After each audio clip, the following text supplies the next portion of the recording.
ઓ કલ્પના કરો કે દુનિયામાંથી અચાનક જ બધા જ નામ ગાયબ થઈ જાય. ઓહો, એ તો સાવ અસ્તવ્યસ્ત પરિસ્થિતિ થઈ જાય. હા બરાબર ને. એટલે કોઈ વસ્તુનું નામ નહીં, કોઈ વ્યક્તિની ઓળખ જ નહીં. કોઈને બોલાવવા હોય તો બસ ઈશારા કરવા પડે, અને કોઈ વસ્તુ માંગવી હોય તો કહેવું પડે કે પેલું જે ત્યાં પડ્યું છે એની બાજુમાં જે પેલું ગોળ છે તે મને આપો. હમ માણસનું મગજ આટલી અરાજકતા સહન કરી શકે જ નહીં. સાચી વાત છે. એટલે ભાષામાં આ વ્યવસ્થા, આ સ્પષ્ટતા લાવવાનું કામ જે સિસ્ટમ કરે છે તેને આપણે વ્યાકરણની ભાષામાં સંજ્ઞા કહીએ છીએ. તો આજના આ ઊંડાણપૂર્વક ચર્ચામાં, એટલે કે આપણા આજના વિશ્લેષણમાં, આપણે માત્ર સંજ્ઞા શું છે ગોખવાનું નથી, પણ માનવ મગજે આસપાસની દુનિયાને સમજવા માટે કેવી અદ્ભુત વ્યવસ્થા ઊભી કરી છે તેની વાત કરવાની છે. બિલકુલ. અને આપણે એ સમજવાનું છે કે આપણે અજાણતા જ આ સિસ્ટમનો કેટલો બધો ઉપયોગ કરીએ છીએ. હા, તો ચાલો શરૂઆત કરીએ. સૌથી પહેલા તો એ સમજાવો કે આ સંજ્ઞા છે શું? જો આપણે આને બહુ સરળ ભાષામાં સમજીએ ને, તો ભાષા એ ખરેખર માનવ સભ્યતાની સૌથી મોટી ઓપરેટિંગ સિસ્ટમ છે. રાઈટ. અને સંજ્ઞા એ એના મૂળભૂત કોડિંગ બ્લોક્સ છે. એટલે દુનિયાની કોઈપણ વ્યક્તિ, પ્રાણી, વસ્તુ કે મનના ભાવને ઓળખવા માટે જે નામ વપરાય છે, અથવા કહો કે જે લેબલ વપરાય છે, તેને સંજ્ઞા કહેવાય છે. એટલે એક જાતનું લેબલ. હા, દાખલા તરીકે અત્યારે જે માઇક્રોફોન પર આપણે વાત કરી રહ્યા છીએ, જે ખુરશી પર હું બેઠો છું, અથવા તો આપણા મનમાં આ ચર્ચા વિશે જે ઉત્સુકતા છે, એ દરેકને માનવ મગજે એક લેબલ આપ્યું છે. અરે વાહ! એટલે વસ્તુ ભલે સજીવ હોય કે નિર્જીવ, જેને પણ એક ચોક્કસ નામ મળ્યું છે તે સંજ્ઞા છે. એક્ઝેક્ટલી. અને આ લેબલ આપવાની પ્રક્રિયા જ સંજ્ઞા છે. પણ જુઓ, આ લેબલિંગ સિસ્ટમની મજા એ છે કે આપણે બધી જ વસ્તુઓને એક જ ટોપલામાં નથી નાખી શકતા, કારણ કે આપણો દુનિયા સાથેનો વ્યવહાર બહુ જટિલ છે, બરાબર ને? સાવ સાચી વાત. એટલે જ ભાષાએ આ નામોને અલગ અલગ 6 પ્રકારોમાં વહેંચ્યા છે. તો સૌથી પહેલા એ ઓળખની વાત કરીએ, જેને કોઈ સાથે ભેળવી શકાતી નથી. એટલે કે વ્યક્તિવાચક સંજ્ઞા. હા, એના વિશે થોડું જણાવો. જુઓ, આ એવા શબ્દો છે જે કોઈ ચોક્કસ અને અનન્ય, એટલે કે દુનિયામાં એકમાત્ર હોય તેવી ઓળખ દર્શાવે છે. ઓકે. અને આ માત્ર વ્યક્તિઓના નામ પૂરતું મર્યાદિત નથી હોતું. સ્ત્રોતમાંથી જો ઉદાહરણ લઈએ તો હિમાલય, ગંગા, હિટલર, મુંબઈ, ગાંધીજી. એટલું જ નહીં, સમયના ચોક્કસ બિંદુઓ પણ આમાં આવે, જેમ કે દિવાળીનો તહેવાર કે શ્રાવણ મહિનો. જ્યારે હું હિમાલય કહું છું, ત્યારે મગજને બીજો કોઈ વિકલ્પ વિચારવાની છૂટ નથી મળતી. હા, તે સીધું ભારત અને નેપાળની સરહદ પર જ જઈને અટકે. બરાબર. અહીં મને એક બહુ સરસ સરખામણી યાદ આવે છે. હું આને ડિજિટલ ફિંગરપ્રિન્ટ અથવા યુનિક આઈડી સાથે સરખાવીશ. અરે વાહ, બહુ સરસ વિચાર છે. એટલે જેમ કોઈ એક માણસની આંગળીઓની છાપ આખી દુનિયામાં માત્ર એક જ હોય છે અને બીજી કોઈ વસ્તુ સાથે બદલી શકાતી નથી, બરાબર એવી જ રીતે વ્યક્તિવાચક સંજ્ઞા કામ કરે છે. મુંબઈ એ મુંબઈ જ છે. હા, તે અચાનક દિલ્હી નથી બની શકતું. બિલકુલ. પણ હવે અહીંથી એક બીજો પ્રશ્ન ઊભો થાય. જો ભાષાનું કામ દુનિયાની દરેક વસ્તુને ચોક્કસ ઓળખ આપવાનું છે, તો શું આપણે દુનિયાની અબજો વસ્તુઓને અબજો અલગ અલગ યુનિક આઈડી આપી શકીએ? ના, એ તો અશક્ય છે. આપણું મગજ તો ડેટાથી ક્રેશ જ થઈ જાય. હા, એટલી મેમરી જ નથી. તો પછી આપણે શું કરીએ છીએ? ત્યાં જ વર્ગીકરણ, એટલે કે કેટેગરાઇઝેશન કામમાં આવે છે, જેને આપણે જાતિવાચક સંજ્ઞા કહીએ છીએ. અચ્છા, એટલે એક સમાન લક્ષણોવાળા જૂથ માટે એક જ નામ. એક્ઝેક્ટલી. આ એવા શબ્દો છે જે સમગ્ર જાતિ કે વર્ગનો પ્રતિનિધિત્વ કરે છે. જો આપણે નર્મદા કહીએ તો એ કોઈ ચોક્કસ જળ પ્રવાહનું યુનિક આઈડી છે. એટલે એ વ્યક્તિવાચક થયું. હા, પણ નદી એ જાતિવાચક છે, કારણ કે નદીઓ તો ઘણી બધી છે. તેવી જ રીતે હિમાલય અનન્ય છે, પણ પર્વત એ જાતિવાચક છે. બરાબર. અન્ય ઉદાહરણો લઈએ તો વિદ્યાર્થી, શિક્ષક, ડોક્ટર, વકીલ, વૃક્ષ અને પશુ પક્ષી. જ્યારે હું વકીલ કહું છું, ત્યારે હું કોઈ ચોક્કસ વ્યક્તિની વાત નથી કરતો. તમે આખા કાળા કોટવાળા સમુદાયની વાત કરો છો. બિલકુલ. પણ એક મિનિટ ઉભા રહો, મને અહીં એક બહુ મોટો સવાલ થાય છે. હા, બોલો ને. આપણે આકાશના તારાની વાત કરીએ. બ્રહ્માંડમાં તો અબજો અને ખરવો તારાઓ છે. તો તારાઓને આપણે કઈ કેટેગરીમાં ગણીશું? કારણ કે દરેક તારો પોતાની જગ્યાએ તો યુનિક જ છે ને? આ બહુ જ રસપ્રદ સવાલ પૂછો તમે. અને આ દર્શાવે છે કે ભાષા વિજ્ઞાન પર નહીં પણ માનવ દૃષ્ટિકોણ પર આધારિત છે. એટલે થોડું સમજાવો ને. જો સામાન્ય રીતે તારો એ સમગ્ર જાતિ દર્શાવે છે. આપણે આકાશમાં જોતા દરેક પ્રકાશના બિંદુને અલગ નામ નથી આપતા. રાઈટ. આપણે બસ તારા જ કહીએ છીએ. એટલે તે જાતિવાચક છે. પરંતુ જો આપણે ધ્રુવનો તારો કહીએ તો તે કોઈ ચોક્કસ તારાનું નામ હોવાથી વ્યક્તિવાચક બની જશે. અરે વાહ! એટલે આપણે આપણી જરૂરિયાત મુજબ વસ્તુઓને ટોળામાંથી ખેંચીને તેમને વ્યક્તિગત અસ્તિત્વ આપીએ છીએ. બિલકુલ.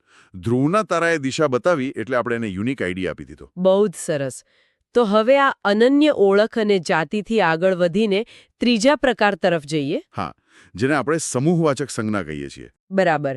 જ્યારે વ્યક્તિઓ અને જાતિઓ મોટી સંખ્યામાં ભેગા થાય ત્યારે આ વપરાય છે ને? હા, અને આમાં એક બહુ મોટો જાદુ છે.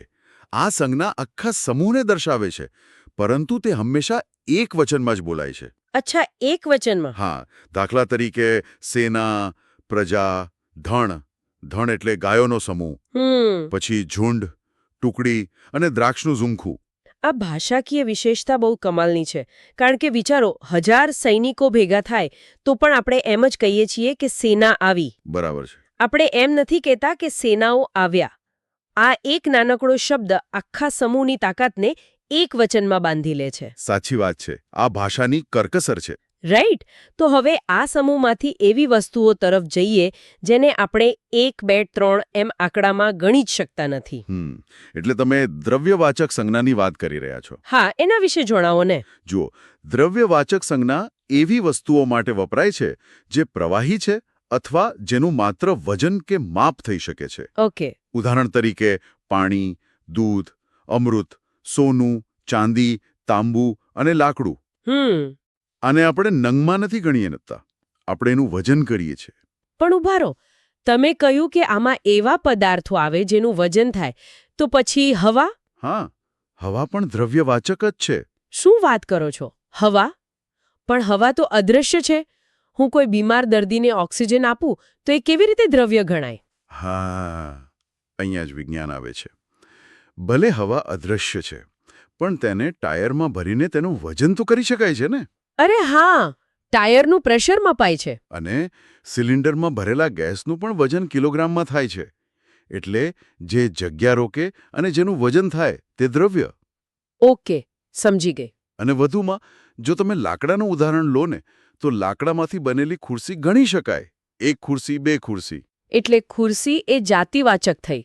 એકદમ સાચું. પણ મૂળ જે પદાર્થ છે લાકડું, તેને દ્રવ્ય જ ગણવામાં આવે છે. ઓહો, એટલે આકાર અને પદાર્થ વચ્ચેનો આ ભેદ છે. બહુ જ રસપ્રદ. તો હવે ભૌતિક વસ્તુઓ જેને આપણે વજન કરી શકીએ છીએ તેનાથી આગળ વધીએ. એવી દુનિયામાં પ્રવેશ કરીએ જેને માત્ર અનુભવી શકાય છે. હા, અને આ સૌથી ઊંડો પ્રકાર છે. ભાવવાચક સંજ્ઞા. રાઈટ. આ એવી વસ્તુઓ છે જેને જોઈ કે સ્પર્શી શકાતી નથી, પણ માત્ર મનથી અનુભવી શકાય છે.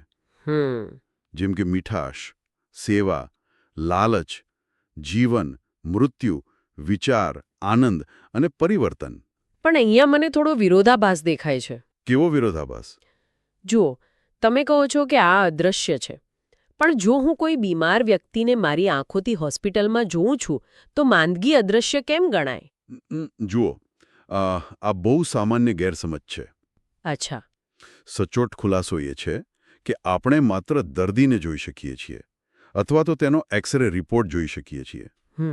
પરંતુ માંદગી એટલે કે બીમારી કે તેની ગંભીરતા એ કોઈ પકડી શકાય તેવી વસ્તુ નથી. ઓહ, એટલે આપણે અસર જોઈએ છે, મૂળ ભાવને નહીં. એક્ઝેક્ટલી. તે માત્ર એક સ્થિતિ છે, એક અનુભવ છે જે દર્દી મહેસૂસ કરી રહ્યો છે. સાચી વાત છે. આપણે ખાંડના દાણાને જોઈ શકીએ, પણ એની મીઠાશ તો અનુભવવી જ પડે. બિલકુલ. અને ભાષાની તાકાત એ જ છે કે તે અમૂર્તને મૂર્ત રૂપ આપે છે. વાહ! તો હવે છેલ્લો અને સૌથી અલગ પ્રકાર જોઈએ, જ્યાં કોઈ કામ કે એક્શન પોતે જ એક નામ બની જાય છે. હા, આ છઠ્ઠો પ્રકાર છે ક્રિયાવાચક સંખ્યા. ઓકે. દાખલા તરીકે બોલ, લેખન, વાંચન, રમત અને દર્શન. એટલે આ શબ્દો મૂળ તો ક્રિયા છે ને? હા, મૂળ ક્રિયા છે, પણ વાક્યમાં સંજ્ઞા તરીકે વર્તે છે. જેમ કે તેનું લેખન બહુ સુંદર છે. અહીં લખવાની કળાને જ નામ આપી દીધું છે.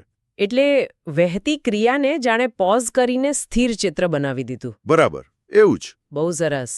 તો હવે આપણે અત્યાર સુધીના બધા જ પ્રકારો સમજી લીધા છે. તો શું આપણે આ બધું એકસાથે કેવી રીતે કામ કરે છે એ જોવા કોઈ ઉદાહરણ લઈ શકીએ? ચોક્કસ. મારી પાસે અત્યાર સુધી શીખેલા બધા પ્રકારોને એક જ વાક્યમાં આવરી લેતું એક માસ્ટર ઉદાહરણ છે. અરે વાહ, તો કહો. વાક્ય છે, હિમાલય પર્વત પર આવેલા જંગલમાં સૂરજની ગરમીથી સેનાએ પાણી આપ્યું, જેથી જીવન બચ્યું. ઓહો, આ તો બહુ જ જોરદાર વાક્ય છે. ચાલો આપણે સાથે મળીને આ વાક્યનું પોસ્ટમોર્ટમ કરીએ. હા, ચાલો. તો સૌથી પહેલા વાક્યમાં આવે છે હિમાલય અને સૂરજ. દુનિયામાં માત્ર એક જ છે, એટલે એ થયા વ્યક્તિવાચક સંજ્ઞા. એકદમ સાચું. પછી આવે છે પર્વત અને જંગલ, જે આખા વર્ગને દર્શાવે છે. એટલે એ જાતિવાચક સંજ્ઞા. બરાબર. પછી શબ્દ આવે છે ગરમી, અને વાક્યના અંતે છે જીવન. ગરમી અને જીવન આ બંનેને પકડી શકાતા નથી, માત્ર અનુભવી શકાય છે, એટલે એ ભાવવાચક સંજ્ઞા. હા, અને આ બધું કોણે કર્યું? સેનાએ, અનેક સૈનિકોનો સમૂહ. એટલે સેના એ સમૂહવાચક સંજ્ઞા. અને છેલ્લે તેમણે શું આપ્યું? પાણી. પાણી, જેને ગણી શકાતું નથી પણ માપી શકાય છે, એટલે એ દ્રવ્યવાચક સંજ્ઞા. અરે વાહ! જો, આ એક જ વાક્યમાં શ્રોતાઓના મગજમાં બધું જ સ્પષ્ટ થઈ ગયું હશે. ખરેખર. આજના આ ઊંડાણપૂર્વક વિશ્લેષણ પછી એટલું તો સમજાઈ ગયું છે કે વ્યાકરણ માત્ર પાઠ્યપુસ્તકની ગોખણપટ્ટીનો વિષય નથી. બિલકુલ નહીં. તે આપણા રોજબરોજના જીવન સાથે, આપણા મગજની કામગીરી સાથે જોડાયેલું છે. તો ચર્ચાના અંતે શ્રોતાઓ માટે એક છેલ્લો પ્રશ્ન મૂકવા માંગુ છું, જે તમને વિચારવા મજબૂર કરી દેશે. અરે ચોક્કસ કહો. આપણે હમણાં જ વાત કરી કે વિચાર એ ભાવવાચક સંજ્ઞા છે, કારણ કે તે અદ્રશ્ય છે. પરંતુ આપણા મનમાં ચાલતા રોજિંદા વિચારોને આપણે માત્ર ભાવવાચક ગણીશું? કે પછી એવું બની શકે કે તે આપણા ભૂતકાળની કોઈ ચોક્કસ અનન્ય વ્યક્તિવાચક યાદોનું જ બીજું સ્વરૂપ છે?